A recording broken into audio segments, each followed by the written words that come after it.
In the autumn of 1871, as the last leaves dropped from the blackened birch trees around Our Lady of the Hourglass, a crate arrived bearing no sender's mark, only the seal of the Vatican pressed in crimson wax across splintered wood. Inside, beneath layers of frayed linen and holy parchment, was an hourglass the size of a newborn child, its glass bulb warped with heat, its twin chambers filled with pale, granular sand that shimmered faintly even in shadow.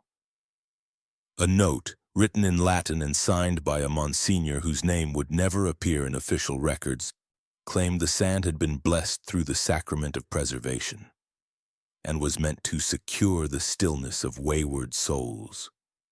The Mother Superior, a gaunt woman called Sister Clementa, declared it a gift from heaven and had the hourglass placed in a hollowed space within the chapel altar, where the eyes of saints carved in marble seemed to watch it as if awaiting a sign. No one knew how long it had been buried in Rome's catacombs. No one asked why it was no longer welcome there. The children were told not to look at it directly, that to stare at sacred stillness too long was to tempt what lived in its silence. They obeyed, mostly. The girls were used to strange rules. Don't ask about the white room behind the laundry chute. Never open a window wider than a prayer card. Never cry unless you wanted the priest with the shaking hands to come ask why. But the hourglass was different. It hummed. Not with noise, but with pressure. Girls who passed the altar too slowly complained of earaches, of the sensation that their bones were being listened to. One girl said she dreamed of drowning in dry sand, sinking without breath, her lungs filling with something that scraped from the inside. That was before her body was found stiff on the chapel floor, her fingers bent backward at the joints. Her face strangely peaceful, like she'd finally heard the last note of a song that had always played too faintly to understand. The sisters called it sleeping sickness, a fever of the spirit. She was the first. 4 more would follow by winter's end. The deaths never came with signs of struggle. Each girl was found on her back, hands folded, no bruising, no marks beyond a thin pink indentation that circled the neck like the memory of a cord. The physician from town, brought reluctantly through sleet and suspicion, claimed they'd simply expired in slumber. But the nuns knew it wasn't sleep, not really. And Sister Clementa never wept. She only began to insist on longer hours of reverent silence, forbidding even whispered prayers after sundown. She said the quiet must be fed like firewood, and the more they gave it, the less the girls would be taken. No one questioned how she came to know that. By December, the hourglass had not been turned since its arrival. The girls claimed it hadn't needed to. They said the sand never moved, that it hadn't fallen, not a single grain. But when Sister Miriam, a young novitiate who had begun to question the relic's purpose, lifted the altar cloth one morning to check, she found it upside down. The sand was still frozen in the top bulb, not even clinging to the glass wall as it should have. As if whatever process drove gravity had been refused. The chamber's surface was slightly warm, almost pulsing. Sister Miriam left the convent 2 days later, babbling in Latin and trying to peel the skin off her hands with a butter knife. In the spring thaw, the deaths stopped. Not because anything changed, but because no one else dared sleep near the chapel. Beds were moved. The hourglass was sealed behind wooden panels and called a relic to be felt, not seen. But the girls remembered. The sand had never turned, never fallen. And those who died had not screamed. They had simply stopped being loud enough to stay alive. Something in that glass had measured them not by time, but by silence. And in a place built on quiet obedience, that was a death sentence disguised as grace. The hourglass never emptied. It never needed to. Because it wasn't there to tell time. It was there to stop it. And even when they boarded up the altar years later, no one could explain why the air in the chapel still felt heavy. why candles flickered without wind, or why sometimes in the darkest hour of the night the sound of dry grains brushing glass could be heard without anything moving at all. She arrived barefoot on a morning so cold the ground cracked beneath each step. Her toes were blue at the edges, but she didn't cry. She didn't shiver. Just stood still in the doorway of Our Lady of the Hourglass, one hand clutching a lidded glass jar wrapped in linen, the other dangling at her side like she'd forgotten it belonged to her. The priest who brought her didn't know her full name. He said she was found alone in the woods near County Hollow, sitting beside a pile of fresh soil shaped like a cradle. No parents, no records. Just one sentence, spoken so softly they weren't sure it had been said at all. I already gave them away. She was listed as Agnes. No last name offered. The Cavanaugh surname was assigned only after Sister Clementa insisted she needed something proper for the roles. Agnes never objected. She didn't speak again for 3 days. The jar she carried was taken from her the moment she arrived, but not broken. Sister Clementa held it to the light. Inside, preserved in cloudy fluid, were 8 small teeth, human from what anyone could tell. 4 had flat grinding surfaces, molars. 2 appeared recently lost, with threads of gum still attached. They floated like tiny ghosts. Agnes said nothing about them, not even when the other girls asked. When they teased her, called her the Tooth Witch, she only blinked once, and then scratched her name into the wooden bedpost with a fingernail so sharply filed it left a splintered groove deep enough to bleed. She slept without a blanket and refused bread. Only drank boiled water, and only if it was poured directly into a copper cup. Sister Clementa declared Agnes a child of grace, claimed her silence was holy, her obedience instinctual. The girl didn't flinch at the cold or startle at thunder. She stood when told, kneeled when summoned, and never once asked why. Some believed she was traumatized. Others whispered she wasn't truly a child at all, but something else wearing a child's shape.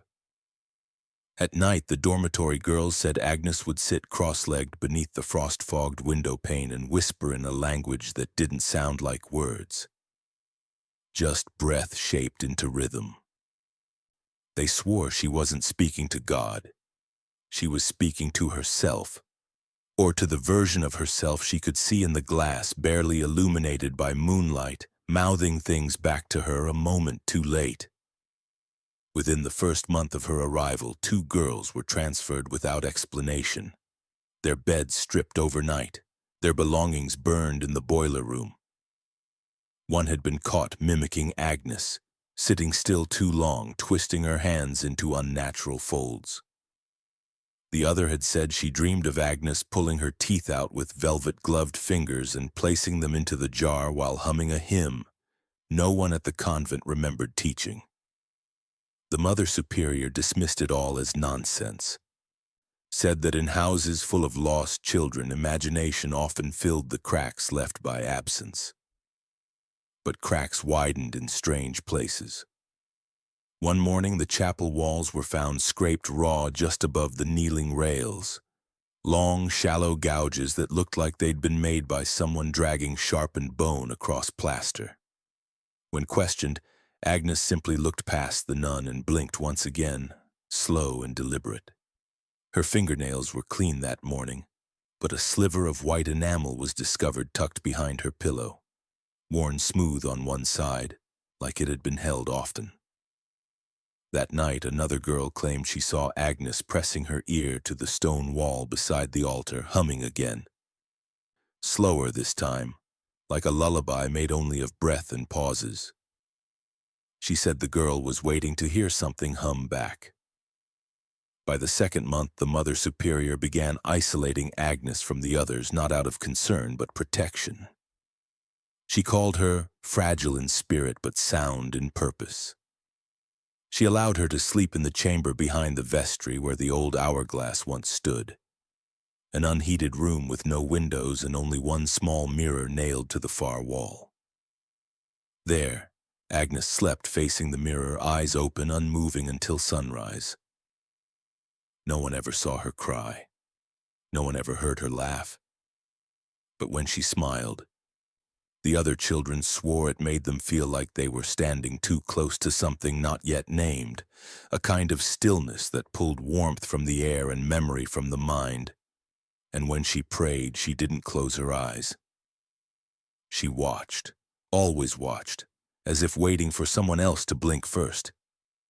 It began with the sound of digging beneath the chapel.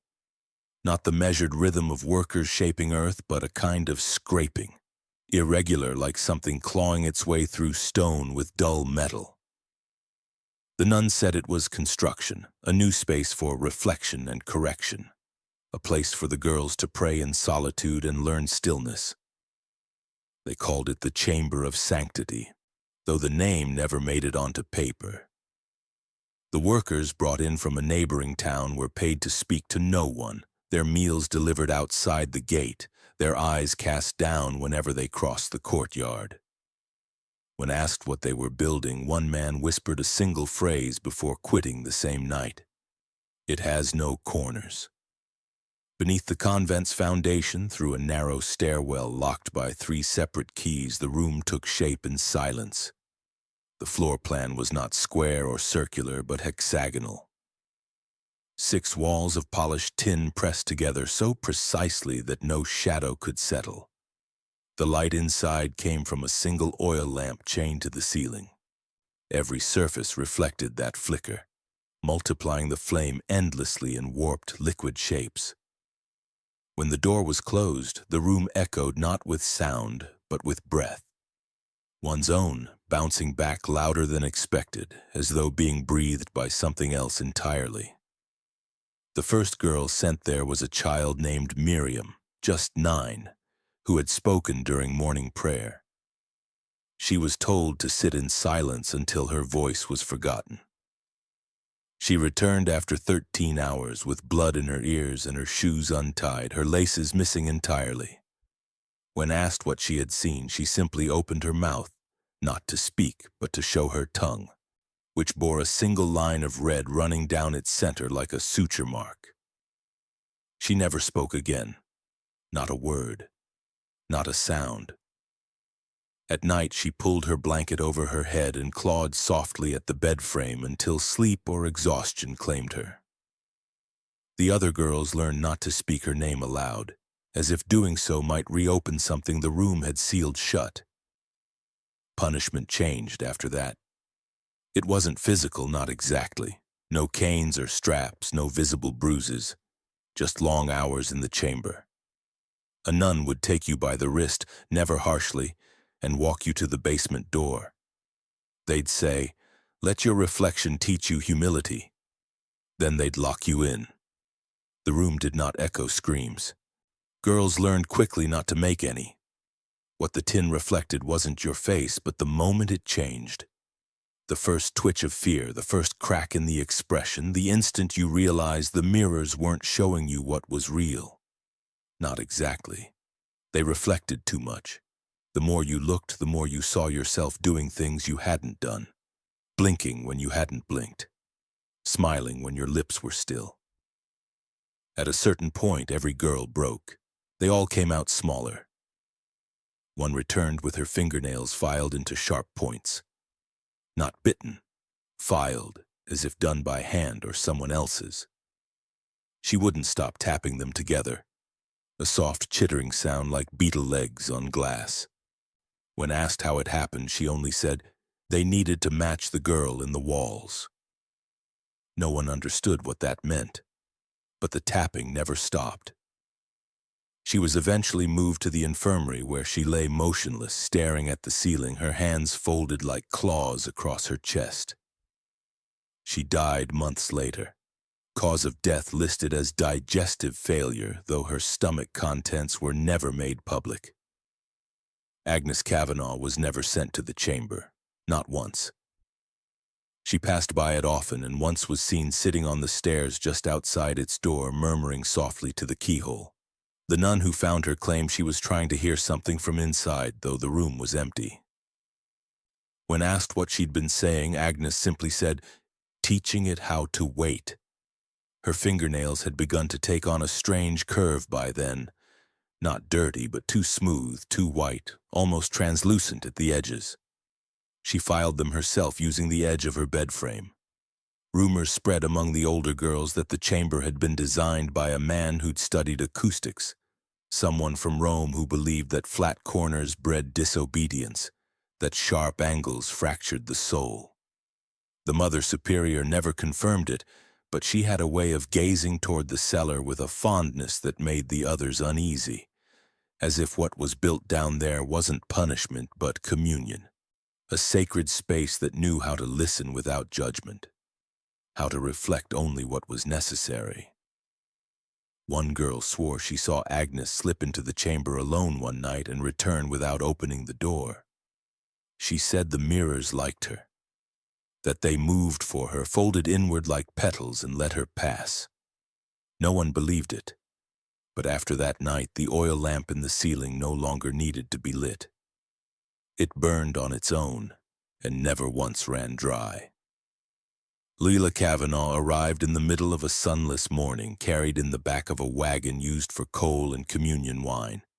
She was 10, with the sharp, shivering look of someone who'd already learned not to expect warmth from anyone holding a Bible.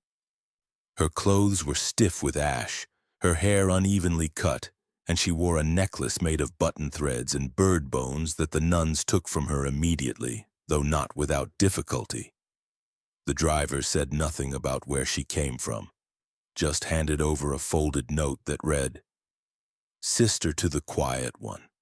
He left before anyone could ask who wrote it. That afternoon the fog never lifted, and the chapel bells rang out 3 times, even though no rope had been pulled. When Sister Clementa read the note, her expression didn't change. She looked to Agnes, who stood silently polishing the hallway mirror, and called her name. But Agnes didn't turn, didn't blink, didn't speak. Her reflection did, though. The girls who saw it later swore that Agnes's body never moved, but the image in the glass raised a finger to its lips before freezing again. Lila was placed in the north dormitory, 3 cots down from her sister, but Agnes never looked her way, not once. When Lila whispered to her that night, calling her name with a child's trembling hope, Agnes rolled to face the wall and began humming. So softly it sounded more like breath caught in the throat. By her second day, Lila had begun mimicking her sister's silences, not out of obedience but desperation. She wanted to be seen by her, to be noticed. She sat where Agnes sat. She folded her hands the same way. She scratched her name into the underside of her cot just like Agnes had done, though Lila's letters were jagged and wide, almost frantic. She started refusing meals unless they came in copper bowls, and when denied, she fasted without complaint. The other girls teased her, but Lila ignored them. She stared too long at the chapel hourglass, even when the others said not to. She claimed she could hear it breathe.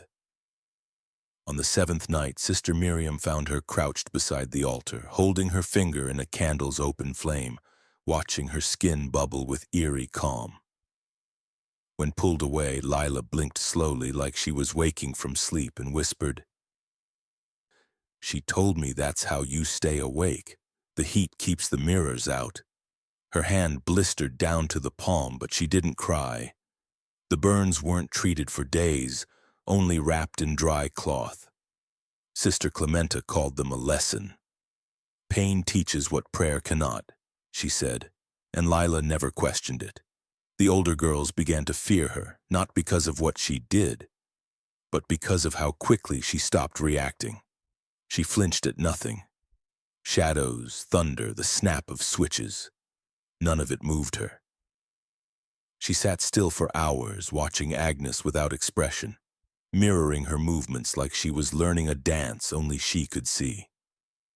At night, she whispered to the stone walls, not in prayer, but in rhythm. The same halting cadence Agnes had once used.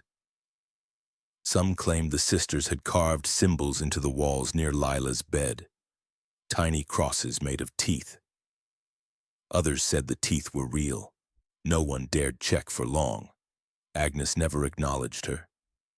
But one morning a copper bowl was found on Lila's cot filled with cold water and 3 small stones that hadn't been there before. Each one marked with a scratch, 2 straight lines and a crescent. The girls said it looked like a sleeping face. Or a closed eye? That day Lila stopped speaking aloud. She began to hum instead. Not a tune, just a low vibration, as though tuning herself to something the rest couldn't hear. It was as if whatever lived in Agnes had begun to move through her sister now. But slower, more clumsy, like it hadn't yet figured out the shape of her. And in that awkward becoming, something else began to fester, not just silence, but hunger. For recognition, for belonging, for permission to become whatever Agnes had already become. It began without warning, slipped into daily announcements between meal blessings and cleaning assignments, as if it were no more significant than sweeping the chapel floor. The Mother Superior stood at the head of the refectory table that evening, her voice as calm as ever, her expression unreadable beneath the dim candlelight. She spoke of a need for deeper silence, a way to bring the body under the spirit's thumb. She called it the vigil ritual. No one asked why, no one dared. That night, 13 girls were selected. They were handed small linen cloths to sit upon, told to fast from food, from water, from movement, and from noise, but also from blinking, from shifting weight, from drawing breath through the mouth. For 13 hours, from sunset to 1 hour past sunrise, they were to become statues of intention, watchful, present, unblinking witnesses of God's stillness. Those who failed would not be punished. They would be corrected. The girls were seated in a circle around the chapel's altar, backs straight, knees bent, feet bare on cold stone. A single lamp burned above them, casting slow-turning shadows across the stained glass. Outside, the wind moved through the trees like a whisper too large to belong to anything human. The hourglass inside the altar was covered with black linen, as if even its silent grains were not pure enough to witness what was about to unfold. The nuns remained along the walls, silent observers. Agnes and Lila were not among the 13 chosen, but they sat at the back of the chapel anyway, cross-legged and motionless, their eyes wide open, their breathing shallow and measured, as if already participating. In the first hour, one girl blinked. No one saw but her. And yet moments later, a soft bell rang and she was taken gently by the wrist and led down into the chamber with no corners. She did not resist. She did not speak. The remaining girls tightened their lips. Time passed slowly. Muscles trembled, eyes burned. More were removed. For a twitch of the hand, a shift in the spine, a mouth that briefly parted to gasp in air. One by one they vanished from the circle. By dawn, only 2 remained, a girl named Bernice and another no one remembered ever speaking aloud. When the sun broke through the frost-covered windows, the bell rang again. The 2 girls were told to stand. Bernice collapsed before she could rise. Her knees had locked. Her lips were split and bleeding.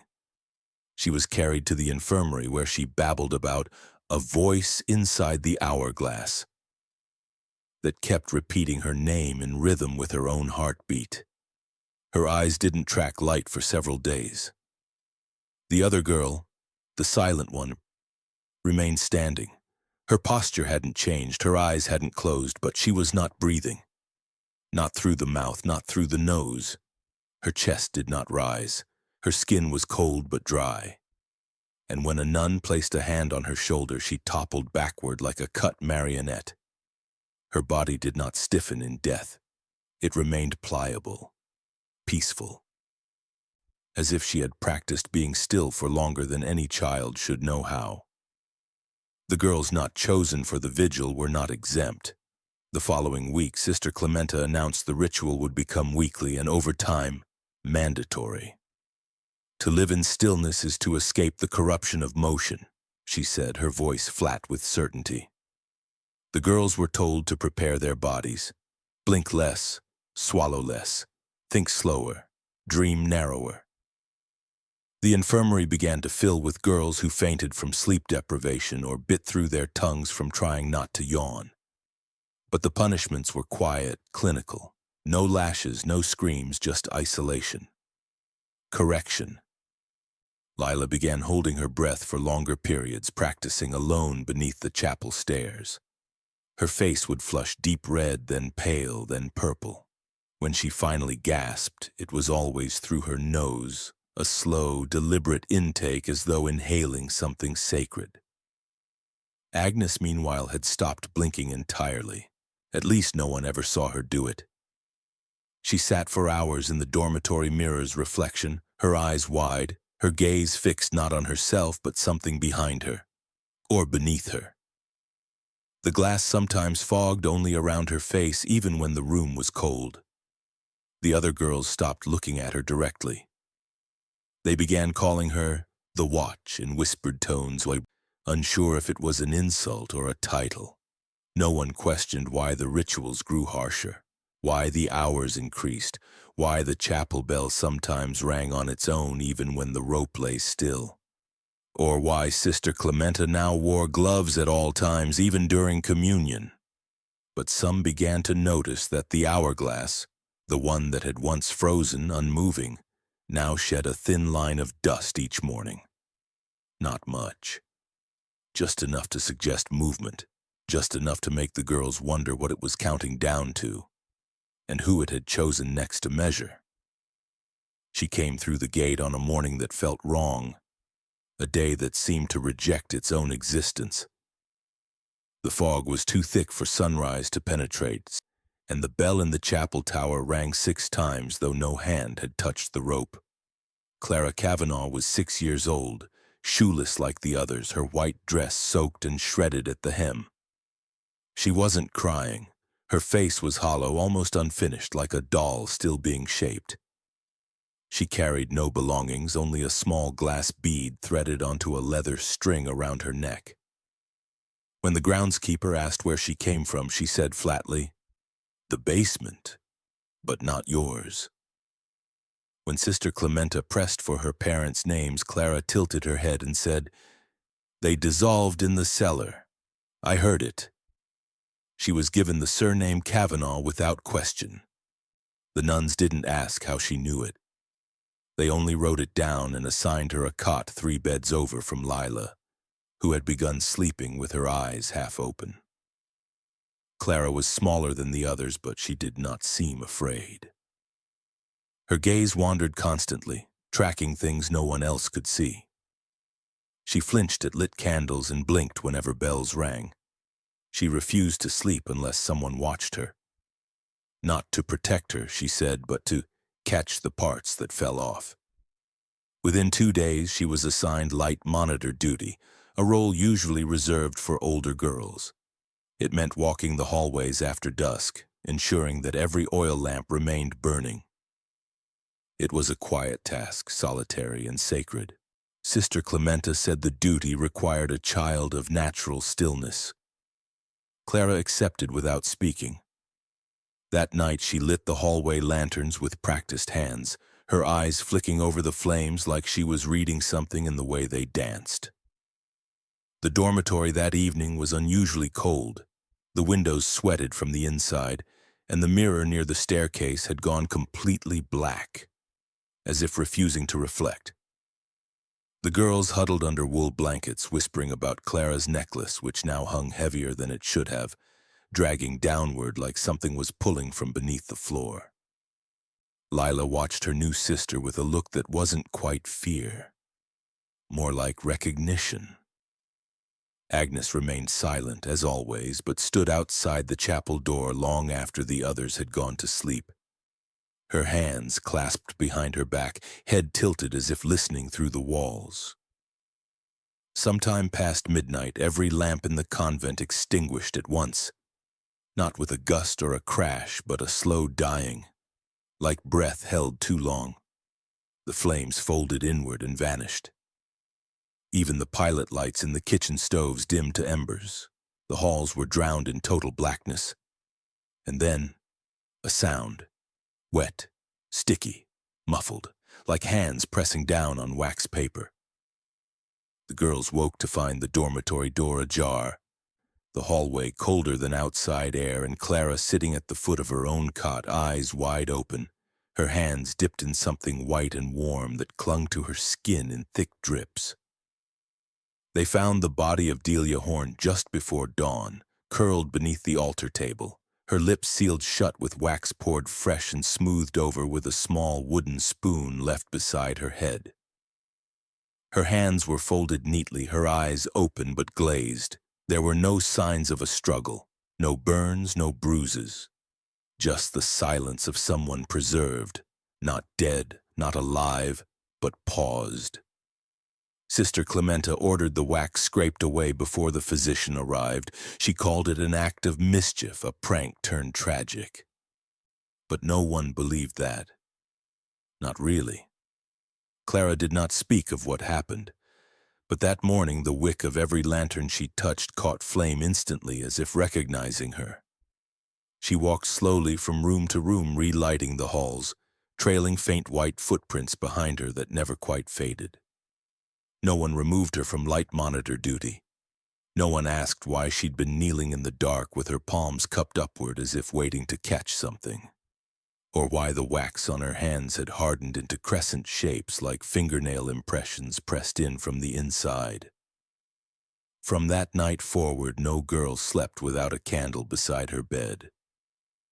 They didn't light them to see them, but to be seen. Because in that place, darkness didn't simply hide things, it invited them. And now there was a child who knew how to make them stay. When Father Neil arrived, the air changed. Not in temperature, not in scent, but in pressure. Like the entire building had been holding its breath and finally found someone worth exhaling for. He came from Rome, they said, sent directly by the Congregation for the Doctrine of the Faith. His shoes did not gather dust. His gloves were lambskin. His crucifix bore no blood. The girls were told to address him only as reverence. He walked the halls without speaking, only nodding at those who held still long enough to be noticed. His gaze lingered not on faces but on posture. How straight the spine held, how quiet the breath flowed, how long the eyes remained open without blinking. He stood for hours watching the dormitories in silence, recording nothing, touching nothing, until the Mother Superior presented him with a bound ledger labeled Compliance by Absence. He praised the order's practices, said they had achieved immaculate silence in a world deafened by self. At mealtime, he watched the girls eat without speaking, forks raised like relics, chewing in rhythm with the ticking of a clock that had no hands. He visited the reflection room but never stepped inside. He pressed his palm to the tin-plated door and smiled, saying, "Some doors are more valuable closed." Agnes watched him closely. Lila, too. Clara simply hid behind the lantern rack and whispered into her fist as he passed. That night, the hourglass in the chapel began shedding dust again, not from top to bottom, but from the center, as if splitting its own measure in half. By the second week of his visit, changes began without announcement.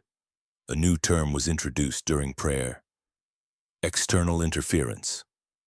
The girls were taught that stillness was not only an act of discipline, but of protection. That movement allowed entrance, that noise invited sickness. Sister Clementa instructed them to cleanse themselves internally. No sweets, no hot meals, no warmth. Heat breeds chaos, she said. The chapel's coal stove was removed entirely, forcing the children to pray through shivers that rattled their teeth. Then came the procedures. At first it was just one girl, Noreen, age 11, who returned from the infirmary with bandages across both temples, her head wrapped like a cracked vase. When asked, the sisters said she'd been bled of nervous afflictions, that it was for her good, a removal of bad humors, a balancing of the sacred channels. 2 days later, another girl, then 2 more. Always the same wound, a neat suture line behind the hairline, sometimes stitched with black thread, sometimes sealed with wax. They spoke little afterward. Most didn't speak at all. One was seen brushing her hair in perfect repetition for hours, even when none remained in the brush. Another began humming a single note without pause until her throat gave out. Agnes was never summoned. Clara, once spotted holding a sewing needle over her own temple, was sent to the cellar to scrub ash from beneath the altar. When she returned, the string around her neck was missing its bead. Lila began sleeping beside the reflection room door, not inside, just close enough to listen for movement. She said the walls pulsed now like a heartbeat echoing through the stone. The others avoided her. They said her eyes no longer tracked light. They tracked pressure. By the 3rd week, girls began to line up outside the infirmary on their own, not by order, by desire. They said the ache behind their eyes had grown too loud, that their thoughts were leaking out in colors, that if they didn't let it out, it would spread. Father Neil oversaw each procedure. He never wore the same gloves twice. When he left, the Mother Superior declared the orphans blessed by the doctrine of stillness. The chapel bell rang 13 times that evening, though the rope had been removed days before. Whatever had been opened inside their heads was not closed, and whatever had been taken out was not discarded, only redirected, stored, perhaps measured. The hourglass still did not turn, but something beneath it shifted. A hum, a heat, a hunger. And the girls, now quieter than ever, began to smile for no reason at all. The cellar beneath Our Lady of the Hourglass was sealed for nearly 4 decades after the last child was buried. Its door was bricked shut, its key lost, and its contents forgotten, or made to be. When the building was finally sold to the historical registry, the new caretakers tore through the foundation, hoping to restore what they thought was an old coal chute. Instead, they found a descending staircase of uneven stone and a narrow room no larger than a pantry. The air inside was dry and sweet, like the memory of burning oil. The walls had been lined with copper sheets, each marked with tiny handprints pressed into the tarnish. In the center, resting inside a wooden crate warped by heat, were 17 wax phonograph cylinders, numbered but unlabeled, stacked between layers of linen and beeswax seals. No one knew they existed. No records mentioned them. No inventory noted their presence, yet they had been stored carefully, as if someone wanted them to last. When the recordings were played, it was not at first clear what they captured.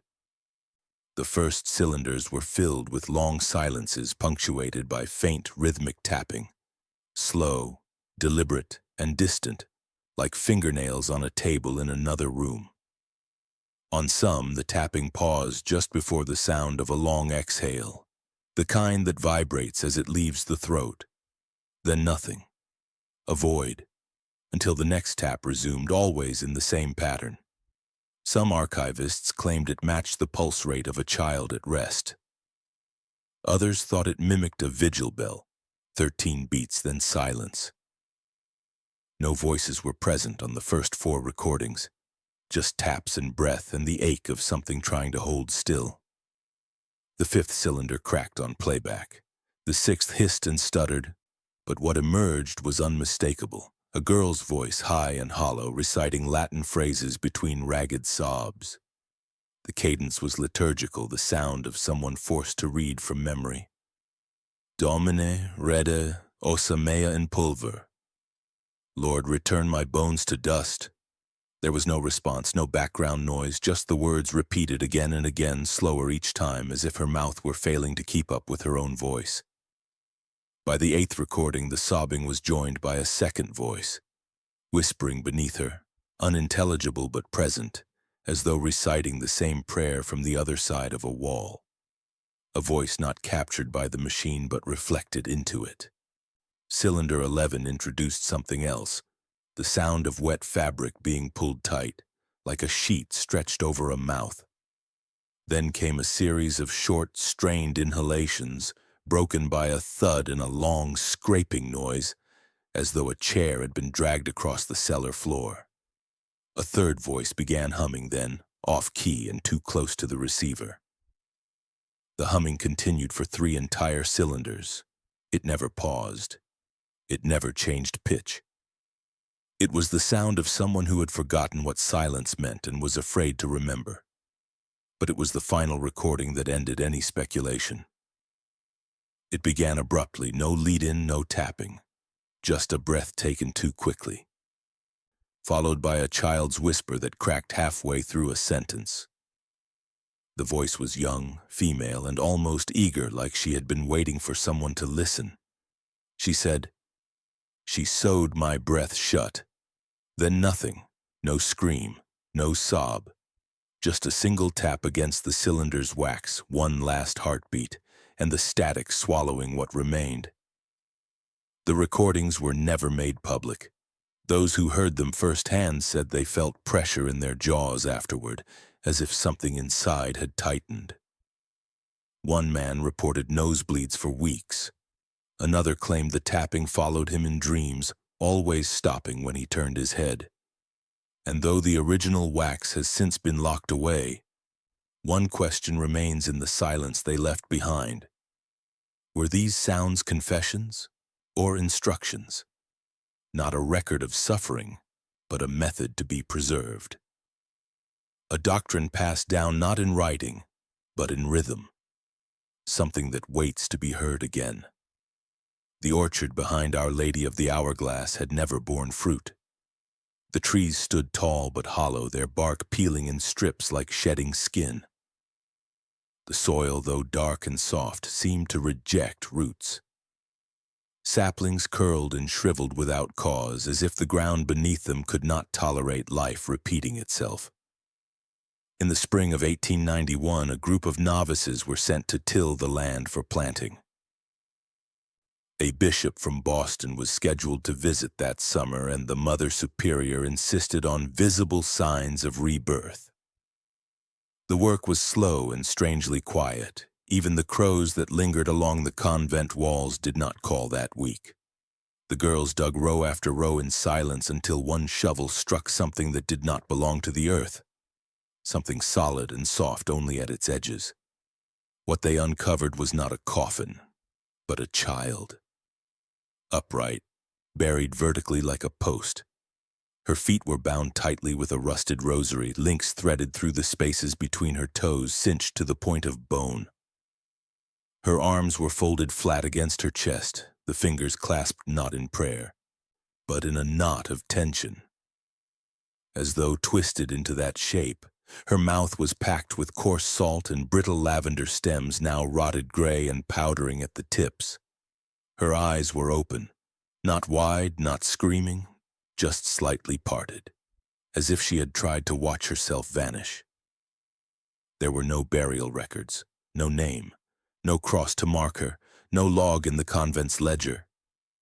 But when the body was laid out for identification, Clara Cavanaugh placed a hand on the child's temple and said, "That's Ruth. She was supposed to go last." The nuns dismissed it as imagination, claiming the child was likely a runaway from another parish, a poor soul given secret burial by a former sister. But the rosary had been fashioned from local relics, each bead carved with the convent's insignia, a small hourglass with one side shaded black. And stitched into the lining of the girl's dress, nearly worn through, was the name R. Cavanaugh. No one admitted to knowing her, but Agnes stopped eating the day she was found. She remained seated by the orchard fence for hours each night, staring at the hole in the earth as if waiting for something else to rise. Leela began biting her nails to the quick, her fingers wrapped in torn fabric, whispering fragments of songs that ended without melody. Clara, when asked again who Ruth was, replied only, "She wasn't supposed to hear it, but she did." Then added, "So they put the quiet in her mouth and buried it standing up. That way it wouldn't lie down again." The priest called in to examine the body said the burial posture was pagan. A vertical interment, mouth salted to prevent resurrection, herbs to bind the spirit. But the rosary chains were Catholic, precisely knotted, meticulously wound. Whoever buried her knew both traditions, knew how to cross them, knew how to silence someone completely, body and soul. That night the orchard lit itself in places, small, silent blooms of fire that sparked without smoke along the tops of dead trees. The Mother Superior called them hallucinations, or punished those who spoke of them, but the bark bore blackened patches in perfect circles the size of an open mouth. The next day the grave was redug. Ruth's body was removed by order of the diocese and buried again, this time with ceremony in the churchyard under stone. Her second burial, this time horizontal, this time remembered. But some of the girls said they could still feel her standing, as though her shape had not yet gone flat, as though the earth beneath the orchard still held the imprint of a child forced to listen too long. The trees never bore fruit, the ground never softened. And in certain winds, the lavender that had once filled her mouth seemed to return, brittle, bitter, and always just behind the breath. It began in silence like everything else at Our Lady of the Hourglass. One morning in early autumn, the smell of fire vanished from the air. No smoke curled from the chapel chimney. No coals glowed beneath the kitchen grates. The kitchen bell rang, but nothing warm was served. Breakfast was raw oats in cold water. Lunch was pale carrots with dirt still clinging to their skin. Supper, uncooked cabbage leaves folded into wooden bowls. No salt, no oil, no heat. The nuns offered no explanation.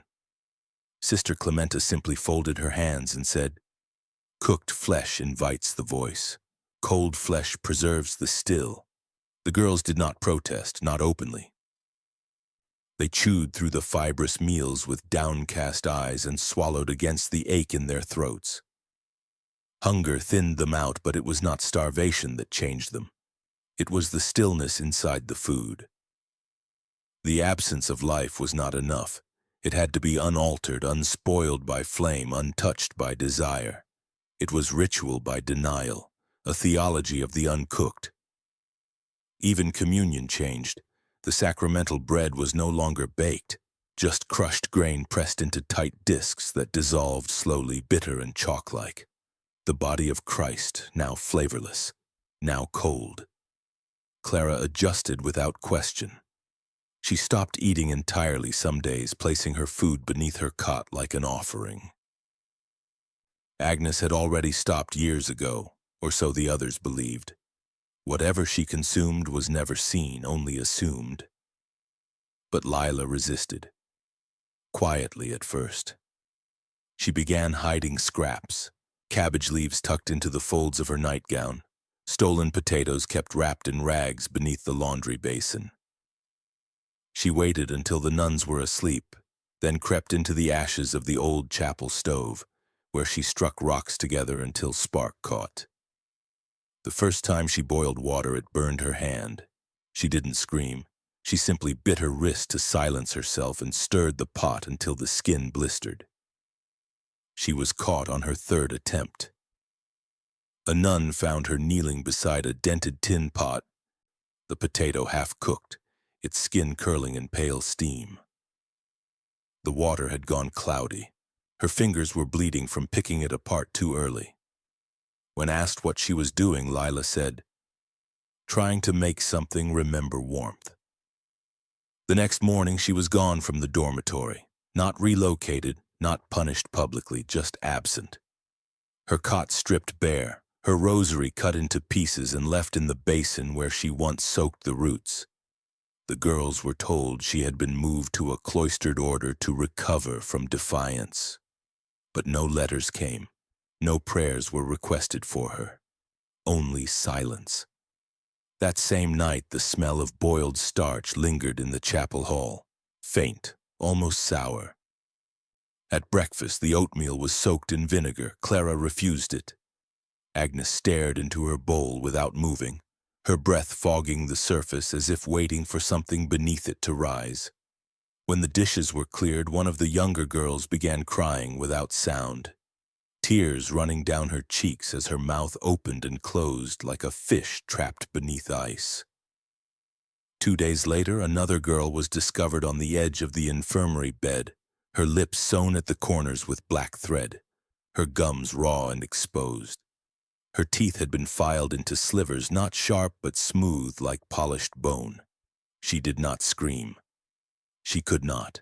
Her mouth had been bound, not shut, just narrowed. A nun said it was a medical correction, a treatment for oral seizures. But the stitching was precise, intentional. There was no swelling, no signs of struggle. She had been prepared, quieted. The others learned quickly. Anything warm was forbidden, any craving punished. To hunger was to offend. To seek warmth was to invite the noise. And so they learned to eat cold, to chew slowly, to swallow without breathing. They became still as their food, lifeless as their bowls. No one asked about Lila again. But sometimes, when the wind moved through the chapel rafters just right, the scent of boiled potatoes returned. Faint, ghostly, gone as soon as noticed. And the hourglass, once frozen, began to sweat, only slightly. A single droplet of condensation along the glass, as if remembering what it meant to hold heat, or mourn the one who dared to return it. When the chapel was finally condemned in 1923, it wasn't for the rot in its beams or the cracking stone along its eastern wall. It was because something beneath the floor had begun to shift.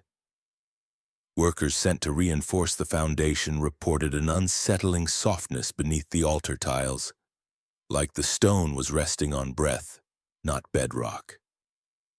When the flooring was lifted, they found a narrow cavity no more than 3 feet deep, lined with flattened hymn pages lacquered to the walls in layers so thick they peeled off in waxy sheets. At the center sat a tin lockbox sealed with melted wax and pressed rosary beads.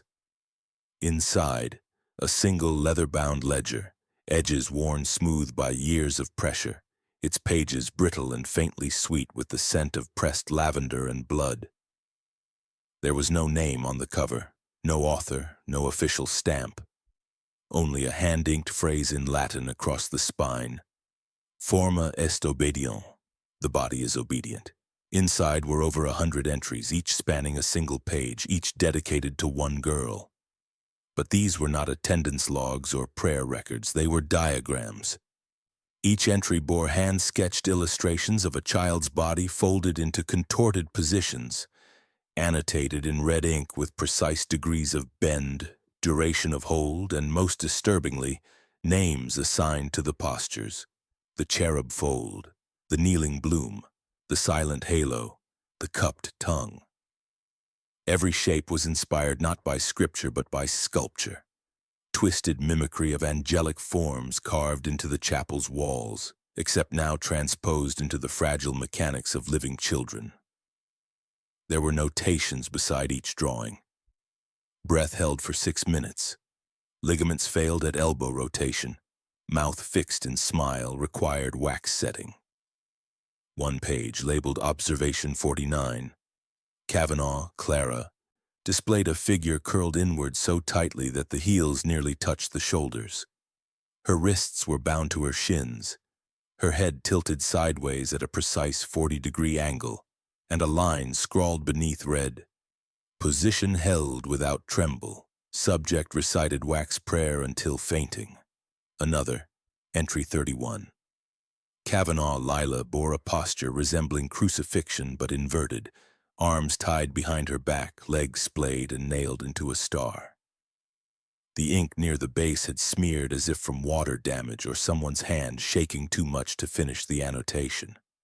There were dozens more, each girl known or unknown, each posture stranger than the last. But one entry near the end stood out. Entry 13. Cavanaugh, Agnes. It bore no diagram, only a page darkened from pressure, the impression of something that had once been drawn and then erased. The ink had sunk deep into the leather beneath the paper. The only remaining legible marks were 3 notations written in a smaller hand than the rest. Did not resist, knew the position before instruction, and finally stamped not in ink, but burned into the margin with heated metal.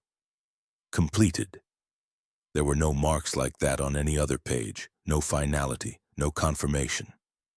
Only Agnes's entry carried that seal. Archivists speculated it meant she was the last girl tested, or the only one to succeed. Others believed it was something worse, that she had not been posed, but that her body had simply fit, that the posture designed for her had already existed in bone and breath and will, that she had been preparing herself for it all along. What unsettled the workers most wasn't just the ledger, but the floor beneath it. The cavity had no dust, no insects, no signs of time. It was as if the space had remained undisturbed not just physically but spiritually, preserved by intention.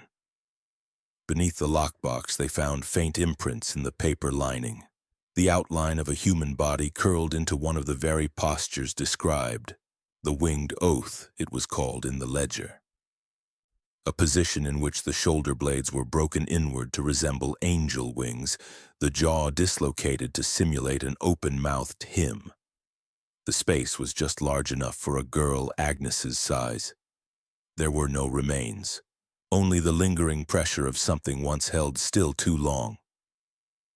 The ledger was removed, archived under restricted access, but some who handled it reported numbness in their hands for days afterward, their fingers curling involuntarily, their shoulders aching without cause.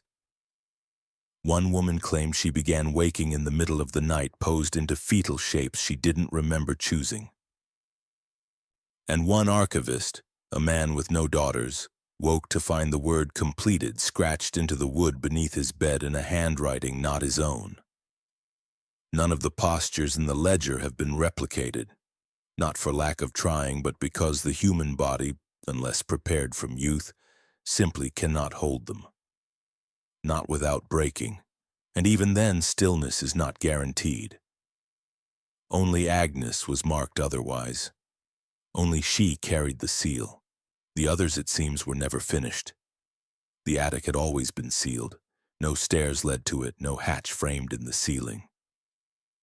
Only during final clearance inspections, decades after the last nun had died and the orchard had gone to rot, did workers uncover the crawl space behind a false beam in the northwest wing.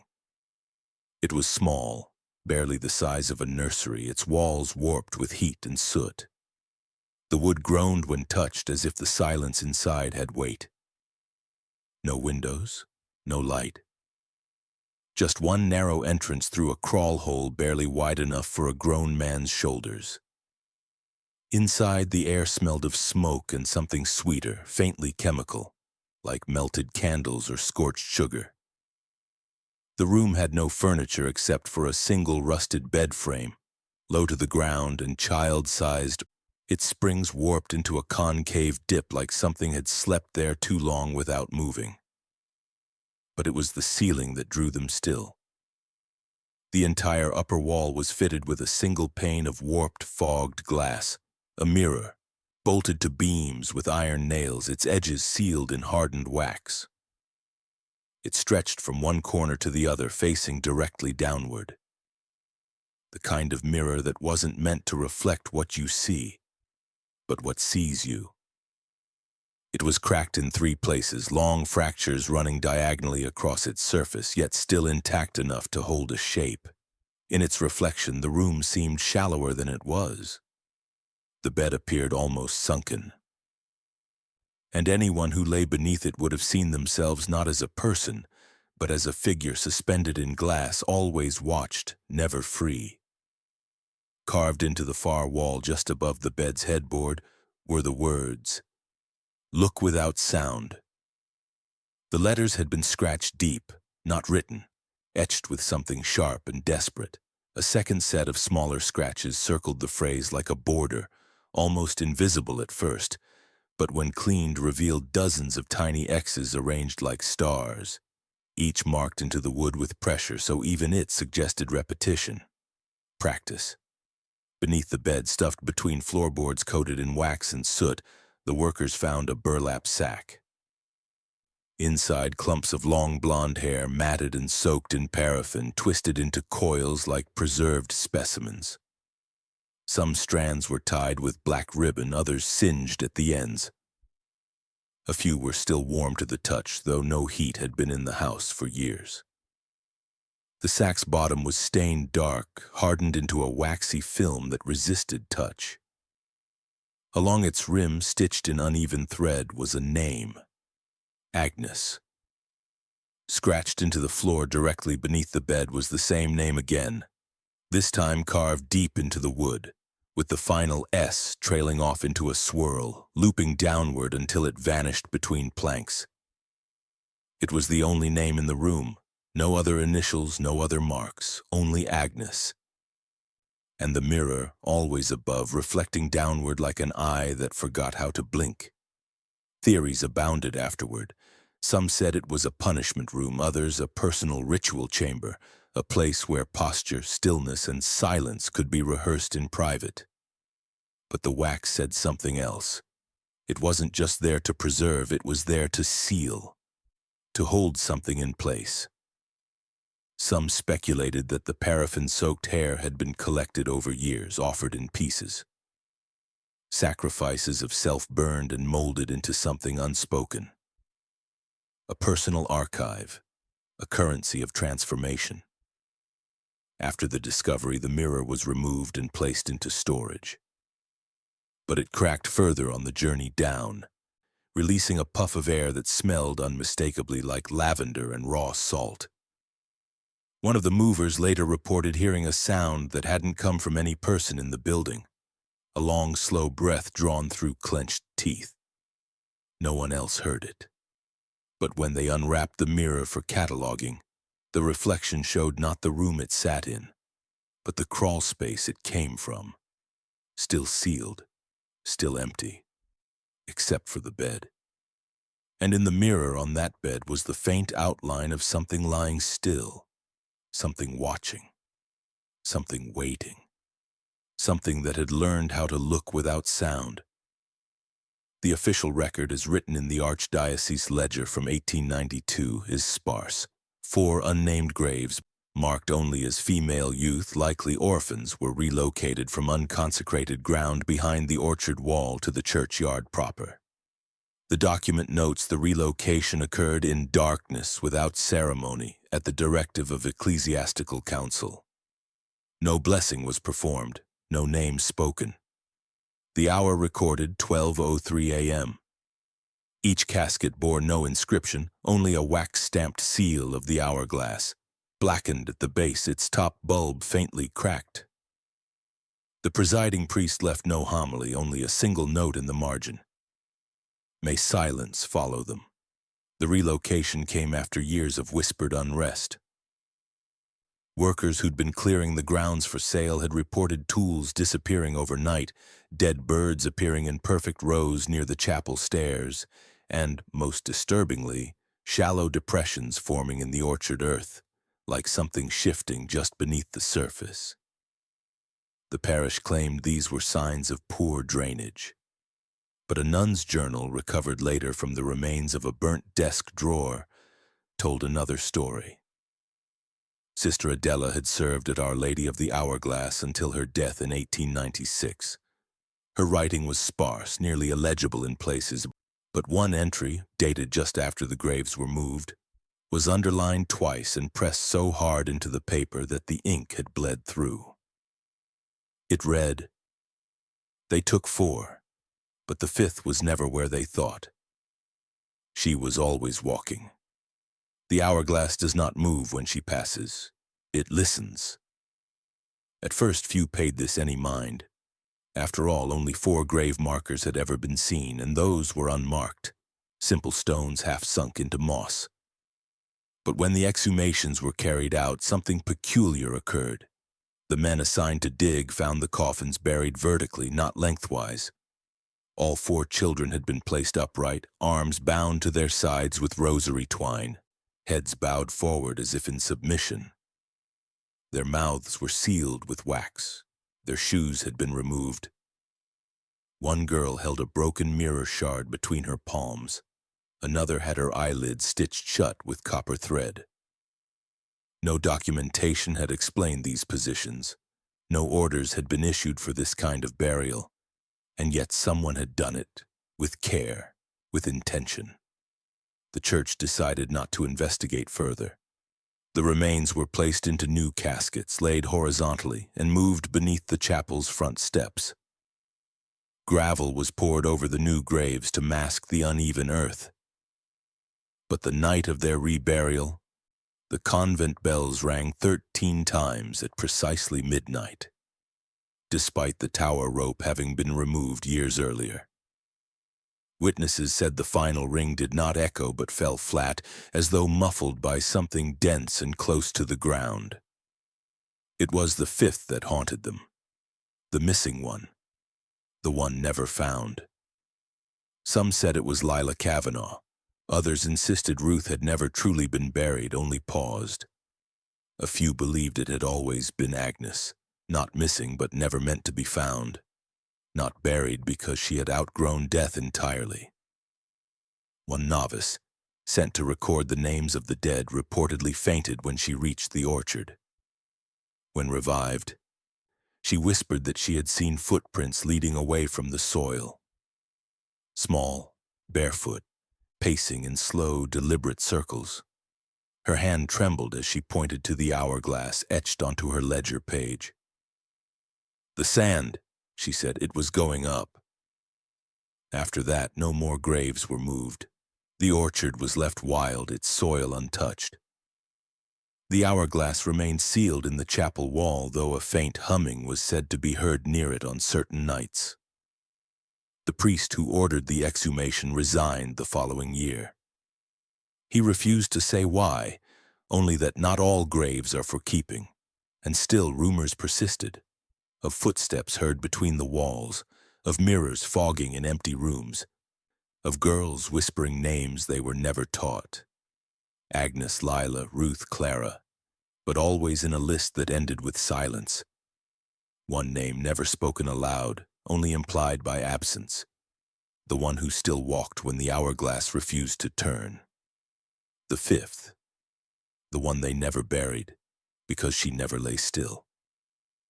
By 1948, the ruins of Our Lady of the Hourglass were little more than ash and memory.